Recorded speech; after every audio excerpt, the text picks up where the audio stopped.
Una confusió meva. Jo aquella reunió que vostè anomena d'informativa, jo pensava que era una altra cosa. Possiblement sí això, que potser quan el president telefonava a grups polítics que avui me donen suport i li posava 9 regidors damunt la taula, possiblement només l'informava. No li proposava que cessassin, en aquest cas, si feiessin moció de censura en el Val de Manacor. Per potser és una qüestió d'interpretació. Jo ho he interpretat d'una altra manera i, evidentment, he pres les decisions que pensaven que eren millors per l'Ajuntament de Manacor. Però, torno en el principi, senyor Sureda, jo el que vull que les meves paraules, el que fa referència a vostè, en aquest cas en el seu company, tant el senyor Bosch com el senyor Cervera, són paraules d'agraïment, de respecte, entenc quina és la seva situació i l'únic que puc fer és desitjar-li tota la sort del món perquè pugui treure aquesta situació endavant el millor possible, en aquest cas per el nostre partit encara. Senyor Lladrà. Ui, ara. Bé, això ara apareix Pimpinela. Pimpinela ja va bé, aquella famosa cançó del Pimpinela. Aquí crec que no hi acabarà. Crec que els altres grups de l'Ajuntament no mos mereixem haver de ser testimonis ni ple d'una disputa domèstica entre diferents faccions encara del Partit Popular. Crec que això se corregirà, que el mes de setembre tot s'haurà normalitzat, confio, però si hem de seguir tenint aquest espectacle de dissensions, de retrets públics d'un mateix grup municipal, que no sé, convocar les reunions a porta tancada, i nosaltres ens plantejarem si venim o no venim, perquè no ens ho mereixem que això hagi de sortir per la tele, ni que els que som aquí va de patir aquestes discussions totalment internes i domèstiques. Quant a la modificació de l'equip de govern, endavant, no vos ha quedat més remei que fer aquestes modificacions. Nosaltres seguirem igual donant suport a les coses que creiem que són bones i seguirem donant suport a les coses que creiem que són dolentes, ben igual que hem fet fins ara. I m'agradaria el mes de setembre poder dir que Manacor és un municipi gran, amb 21 regidors i amb un equip de govern on cap dels seus regidors sigui membre d'un partit en seu a Madrid. Senyor Lladrà, jo crec que aquest debat, a pesar que a mi també m'ha agradat evitar-lo, jo crec que era necessari, crec que no passa res, perquè s'hagin dit aquestes coses, jo crec que el senyor Sureda tenia totes les del món, expressa-les, i els representa en nom d'un partit i en nom d'un grup, i jo crec que també tenia totes les del món a contestar-li, per tant.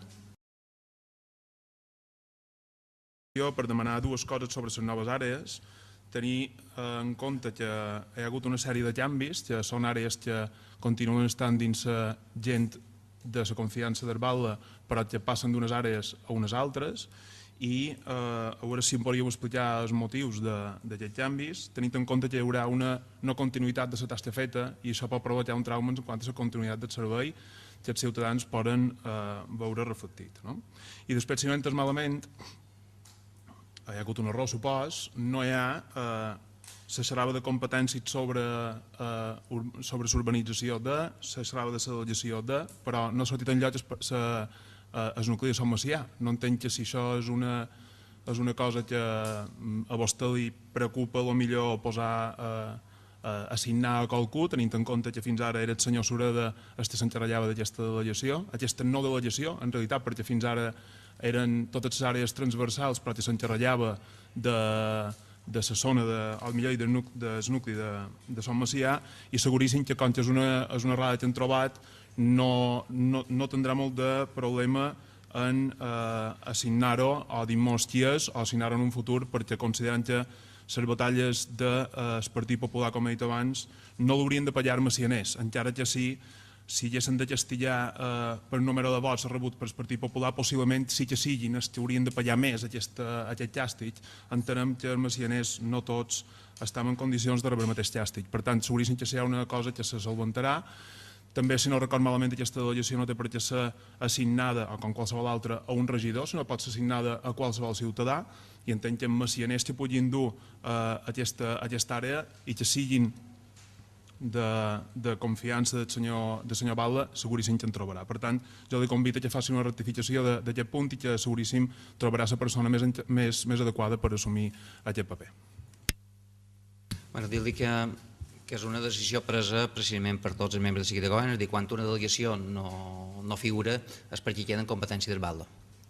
I Herbalda no delega. Per tant, Herbalda, en aquest cas, és el responsable de Sant Macià. La implicació, evidentment, considerant que avui, sobretot, prioritari és regidor d'Educació. Pensam que té la tasca més important i el compromís més important és el regidor d'Educació, que en aquest cas el durà ell personalment, però quan no hi ha una delegació expressa la competència es desballa.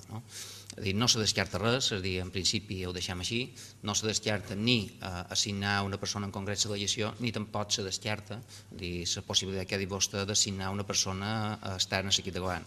És una cosa que s'ha d'estudiar, però en principi l'únic responsable, el màxim responsable en aquest cas són jo, i evidentment se farà una feina transversal perquè crec que és necessari. M'havia demanat una altra cosa. En quant a els canvis i la falta de continuïtat, a lo millor, de les últimes hores. Hi ha canvis que ja estaven previts o que estaven estudiats, més que previts, estaven estudiats fa estona. Nosaltres sempre havíem pensat que la delegació de serveis socials era una delegació també molt transversal i que, sobretot, últimament estava molt relacionat tant en deports com en educació. De fet, programes que fa educació són compartits en serveis socials, etc. Nosaltres pensàvem que era una àrea que se podria crear i que podria funcionar. La veritat és que, en aquest cas, en Roberto, jo crec que les dues àrees que ha duit ara, fins ara s'ha duit molt bé. Ell va decidir, o quan li van proposar, va dir que volia agafar la edició exclusiva, si li donàvem aquesta àrea ho volia dur. I també era una recomanació dels propis serveis socials de l'Ajuntament. Dels mateixos tècnics de l'Ajuntament era una proposta que se m'hauria feta i m'haurà prescut el moment oportú per fer-ho o no.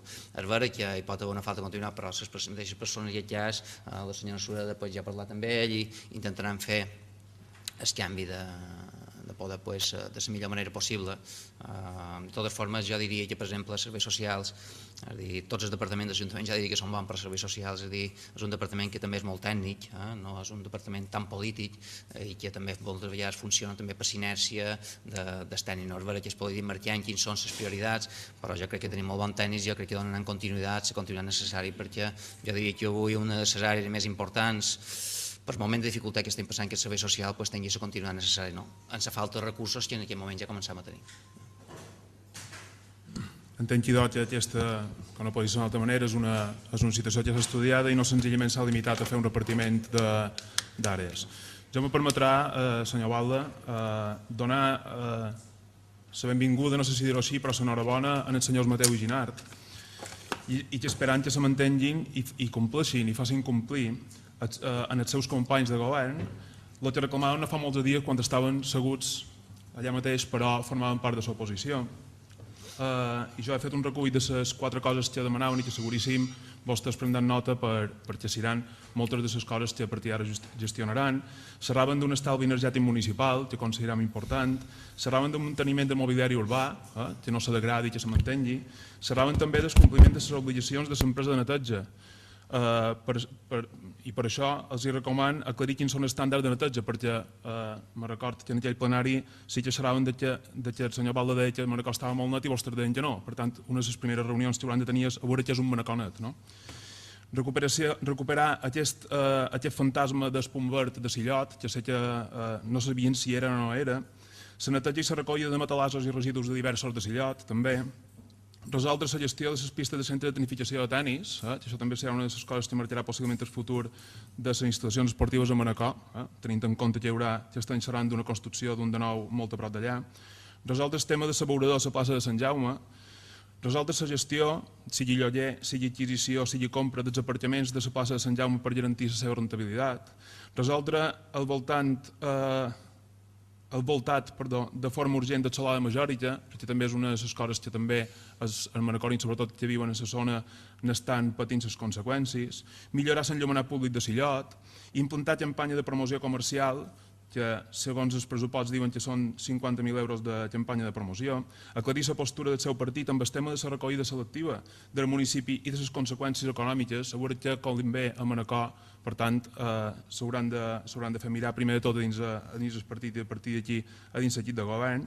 Solucionar el tema del mal servei del centre de salut de Sillot, també com a principal reclamació que havien fet vostès des de l'oposició, i manteniment i neteja de carrers, de xiclets, de llimes, crements d'animals, etc. De tot això que he dit, hauran de tenir especial seguiment farem d'algunes de les àrees que vostès gestionen, ja que directament els afecten directament. Per tant, senzillament força i recordar-te una cosa, necessita i esperem que aquest aire fred que entra de dins el grup municipal i que vostès varen tractar de reconduir en les seves mocions i en les seves propostes serveixin per reconduir, si és possible, aquest equip de govern. Senzillament això. Gràcies. Senyor Mateu, si per al·lusions vol... Sí, el primer de tot agrair al senyor Oliver que m'ho hagi refrescat la memòria en tota la feina que hem fet en aquesta corporació. La veritat és que pensava que no havíem fet tanta, per això m'ho satisfà. I en segon lloc diré que quan jo penso que quan tens de formar part d'un equip de govern te somes de les bones i les dolentes. Vull dir, jo tot el que he fet a les nostres àrees segur que ho tractarem, intentarem dur-les endavant el millor possible. Ara bé, jo no m'aniré a fer comptes a altres regidors, sí que els ho puc proposar, on poden provar el camí informatiu. Ara jo no, jo, per el que he vist i només fa un dia que hi som, en la meva àrea entendré ben a bola, perquè m'hagi de preocupar de la feina que fan els altres regidors. A les comissions que vostès assisteixen i tots els partits, no dubti que totes aquestes propostes que ha enumerat seguim pensant que són necessàries per manegar. Ara bé, també hem de veure els temps que correm en les dificultats econòmiques, si l'Ajuntament té possibilitats o no de dur endavant. Gràcies. Senyora Amanda. Gràcies, senyor Atla. Nosaltres, en principi, en quant a l'enfrontament, no ni ens volem pronunciar perquè trobam que no tenim ni veu ni vot, que és una cosa del Partit Popular. Sí, donar les gràcies al senyor Mateu, que ha contestat a la meva primera pregunta, i com està dit, no han pactat el programa i el senyor Batlle m'ha dit que seguiran el programa del PP, així que supos que s'hi han adherit i si és el programa del PP supos que no tindran tantes abstencions perquè tots segueixen el mateix camí. I només afegir que tenien les mateixes preguntes que el senyor Oliver en quant a les noves àrees i en quant a les delegacions. Havíem entès que enguany no hi havia delegacions per zones i el que m'ha cridat l'atenció és que només hi hagués aquestes dues específiques, la de Porto Cristo i la de Sillot. I ja està. Si fixa totes i són totes, el que passa és que no figuren com a delegació si no està dins les competències. Haurien de passar el dia